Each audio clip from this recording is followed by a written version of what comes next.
특정 신체 부위에 점이 없다는 사실이 명백하게 확인되었습니다.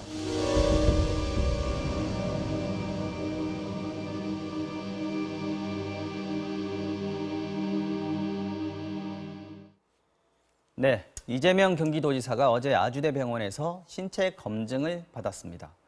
선거 기간에 처음 공론화됐는데 선거 이후에도 계속 거론이 되면서 결국 자신이 나서서 검증까지 받게 된 겁니다. 자, 수요일 완전 정복 강신업 변호사님과 함께 이야기 나눠보겠습니다. 어서 오십시오. 네, 안녕하십니까. 네, 먼저 변호사님, 결국은 이재명 지사가 직접 병원에 찾아갔습니다. 점은 없는 거로 나왔습니다만. 네, 정면 돌파를 시도한 거죠. 네. 어쨌든 뭐 없다고 본인이 얘기를 하고 네. 셀프 검증을 받았는데 네. 일단은 병원 얘기는 점은 없는 것으로 확인되었다. 네. 이렇게 발표를 했습니다. 네. 그리고 이제 또 다른 사람들의 논란이 될 것을 이제 뭐 문제 삼을 것을 또 네. 저 했는지 어쨌든 간에 지금 뭐 도지사 비서라든지 대변인 네. 그다음에 뭐 성형외과, 피부과 의사 한 명씩 네. 또 출입기자까지. 그렇죠. 출입기자도 세 명이 있었죠. 네. 이렇게 여러 사람들이 도핑 테스트를 이렇게 뭐 방불케 할 정도로 네. 이렇게 들어가가지고 확인을 했습니다. 근데 여기에 대해서는 어쨌든 지금까지는 이재명 지사의 말이 맞는 것으로 확인이 됐습니다. 점도 없고 점을 제거한 흔적도 없다. 이게 그렇죠. 의료진 설명이었고 직접 참관인 기자들까지 봤다. 이렇게 되는 그렇습니다. 거죠.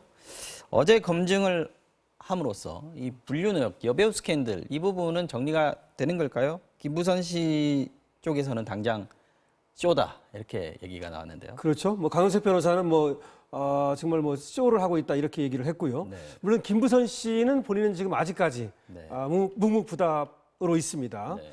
근데 원래 이제 김부선 씨와의 여배우 스캔들이라고 하는 것은 2006년에서 7년으로 거슬러 올라가거든요. 네. 이제 그 당시에 그래서 두 사람 사이에 미래가 있었고 연인 관계였는지라고 하는 것입니다. 네. 이거를 두고는 여러 사람들이 관계돼 있고 여러 말이 있어 왔습니다. 네. 근데 김부선 씨는 어쨌든 사귀었다고 하는데 비해서 이재명 지사는 뭐라고 얘기했냐면 양육비 관련 어떤 변호사로서의 상담을 해주면서 상담을 해줬을 뿐이에요. 예, 만난 적이 있고 집회에서 몇 번 봤을 뿐이다 이렇게 얘기를 했거든요. 네. 그런데 그럼에도 불구하고 김부선 씨가 계속 사귀었다고 얘기를 하니까 김부선 씨를 폄하하는 뭐 마약 얘기도 하고 네. 이렇게 되면서 감정 싸움이 이제 감정 싸움이 됐어요. 벌어져 왔던 것이죠. 그리고 여기까지 왔는데 네. 사실은 6.13 지방선거 그때 다시 이것이 이제 불거지면서 지금 신체 검증까지 오게 됐습니다. 네. 이재명 기사 뭐 점 얘기가 나왔습니다만 여배우 스캔들 이것 말고도 풀어야 될 의혹들이 여러 가지가 지금 걸려 있습니다.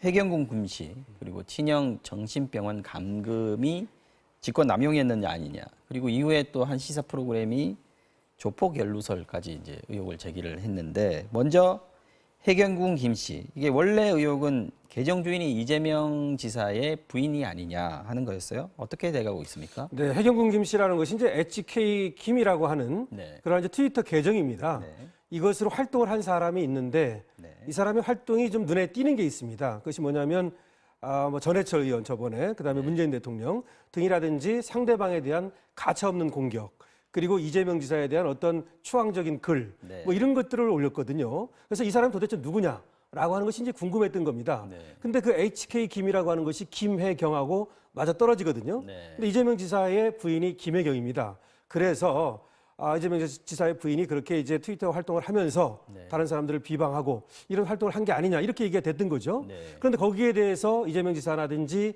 김혜경 씨는 그렇지 않다. 우리는 SNS도 하지 않는다. 네. 김혜경 씨가 말이죠. 네. 이렇게 얘기를 하면서 과연 그럼 HK 김이 누구냐 이런 얘기가 있어 왔던 겁니다. 네.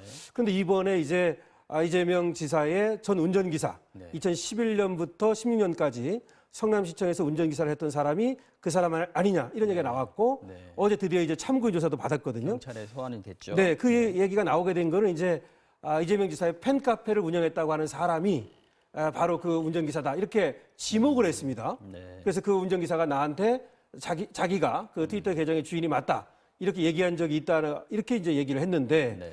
그 운전기사는 들어가가지고 뭐 난지 아닌지 모르겠다. 내가 그때 선거운동 하느냐고 트위터 활동을 많이 한 것은 맞지만 네. 그 계정도 많이 있었다. 근데 많이 그것이 있었다. 내 그중에 거라고 하나다. 하는 어떤 것은 아닌 것 같다. 또 이렇게 얘기를 해가지고 네, 좀 모호하게 사실은, 대답했군요. 모호하게 됐습니다. 지금. 네. 그러면 일단 김혜경 씨, 이 지사의 부인인지 아닌지도 아직 정확하게는 모르는 건가요? 다시 원점으로 돌아간 겁니다. 원점으로 예. 돌아갔다. 이 문제는 그럼 안 풀린 상태에서 그냥 진행되고 있다 이렇게 그렇습니다. 봐야 되겠네요. 네. 자, 그다음에 친형 정신병원 강제 입원 관련해서는 지난주 금요일에 경찰이 압수수색을 했습니다. 자택하고 또 성남시청 사무실에 대해서 네. 압수수색했고요. 또 조폭연루설 이게 이재명 지사 본인은 이게 가장 아프다. 이게 이제 공직자로서의 자격을 없애는 것, 부인하는 것 같기 때문에 자기 존재 이유가 없는 거다라고 그렇죠. 굉장히 아프다고 얘기를 했었는데요. 네. 이 부분은 좀 어떻게 지금은 여러 가지 생각하세요? 이제 있습니다만 이 중에서도 조폭연루설이라고 하는 것이 네. 이거는 이제 시청에서 어떤 시장으로서의 활동을 하면서 공직자의 어떤 의무라든가 임무라든가 본연의 자세 이런 것들에 대한 의무를 갖게 하는 거 아니겠습니까? 그렇죠. 사실은 어떤 이권을 주고 네. 직권을 남용해서 말이죠. 그런 대가 선거운동의 어떤 그 활동이라든가 내지는 다른 어떤 이권을 받은 게 아니냐 이런 의혹입니다. 네. 이것은 아직까지는 의혹으로 남아 있습니다만은 그래서 이제 이재명 지사가 검찰에게 수사를 해달라 이렇게 셀프 검찰 수사 요구 뭐 이런 것도 했었거든요. 이번에 셀프 검증입니다만은 근데 아직까지 이것은 이제 조폭 연루설에 대해서는 아직 수사에 들어가지 않았고요. 네. 금방 말씀하셨듯이 친형을 강제 입원시켰다고 하는 거. 네. 이거는 2012년 정도 있었던 일입니다. 이건 바른미래당이 고발을 한 그렇습니다. 건이죠? 그것도 이제 그랬는데 바른미래당에서 이제 고발한 것이 뭐냐면 신형을 이렇게 강제 입원시켜서 직권남용을 했음에도 불구하고 선거 기간 동안에 네, 네, 거짓말을 맞습니다. 했다. 예, 예. 이래가지고 이제 허위사실 공표죄로 고발해 놓은 게 있고 네. 그거와 관련해서 이제 압수수색을 했던 것이죠. 네, 이것도 이제 시간이 좀 걸릴 것 같습니다. 네. 사실 근데 가장 궁금한 거는 왜 하는 겁니다. 이재명 지사에 대해서 유독 이런 의혹들이 제기가 되고 이슈도 오래 갑니다. 이재명 지사가 뭐 말을 좀 강하게 하는 스타일이기도 하지만 그것 때문일까요? 아니면 정치적으로 어떤 배경들도 좀 깔려 있는 거 아니겠습니까? 그게 결국 중요한 얘기 같습니다. 네. 근데 이제 김부선 씨 스캔들이라든지 여배우 스캔들, 그 다음에 형수 욕설 논란, 네. 그 다음에 형 정신병원 입원 논란, 네. 그 다음에 HK 김이라고 하는 이 트위터 계정 논란, 네. 그 다음에 조폭 연루설 등등을 가만히 보면요. 이것이 딱 떨어지는 범죄인지는 아직 모르겠으나 어쨌든 간에 좀 비신사적이다라고 하는 느낌 이런 것들을 갖게 하는 그런 것들이 좀 있단 말이죠.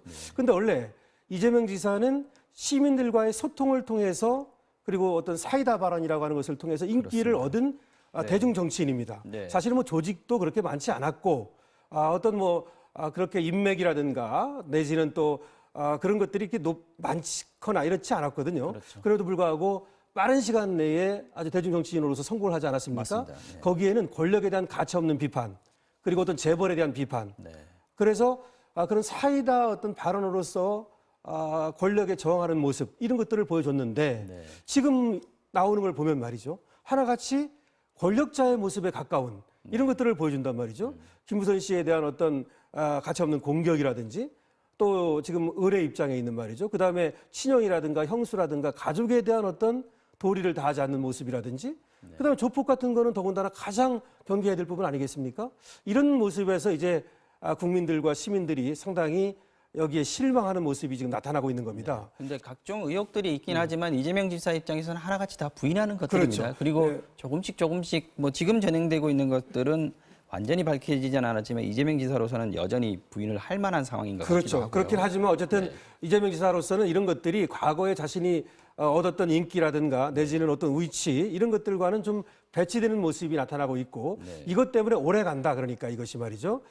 깔끔하게 정리가 안 되면서 더군다나 이재명 지사는 하나같이 부인을 하고 또 여기에 대해서 거부하는 모습 또 공격하는 모습을 보이고 있거든요. 그런 것들이 상당히 논란을 계속 불러일으키면서 지금 뭐 계속 수사도 이루어지고 그다음에 또 어떤 감정 싸움이 계속 벌어지는 것으로 볼 수 있습니다. 네, 어제 한 라디오 프로그램에서 이재명 지사가 출연을 해서 2017년도에 나에 대해서 좀 반성한다 이런 느낌의 얘기들을 좀 했는데 이게 이제 말하자면 경선 과정에서 문재인 대통령 공격한 부분 이런 부분들이 그 같은 진영 안에서도 좀 밉보인 거 아닌가 하는 부분에 대해서 본인도 좀 생각하고 있는 것 같긴 합니다. 이제 뭐 그런 비슷한 발언을 했죠. 결과적으로 박근혜 대통령이나 이명박 대통령 때도 당하지 않았던 일을 지금에 와가지고 이렇게 뭐 수사를 하는 이유가 뭔지 모르겠다 뭐 이런 말도 했고 그것은 이제 결국은 정권의 밉보인 것이 있지 않느냐 민주당 내에서도 사실은 이재명 지사에 대한 어떤 거부감이 있는 게 아니냐 뭐 이런 얘기를 하는 것 같습니다. 네. 근데 그것은 뭐 어떤 그렇게 일부러 됐다기보다는 하나의 결과일 수는 있습니다. 그러니까 대선 과정에서 보여줬던 또 6.13 지방선거에서 보여줬던 아까 제가 말씀드린 그런 과거와 달라진 모습, 그러니까 권력자로서의 모습, 권력에 대한 비판자의 모습이 아니란 말이죠. 그런 것들이 어떤 그런 데 영향을 좀 미쳤을 가능성은 있습니다. 네, 어제 신체 검증을 받은 것은 경기도에 대한 국정감사도 있습니다. 그 앞두고 이재명 지사가 이제 개인 문제는 좀 미리 털고 도정에 대한 얘기를 하겠다. 이런 계산도 좀 깔려 있는 것 같습니다. 큰 계기가 있을 때 다시 한번 이 문제는 다뤄보도록 하겠습니다. 저희는 강 변호사님과 함께 다음 이슈로 넘어가 보겠습니다.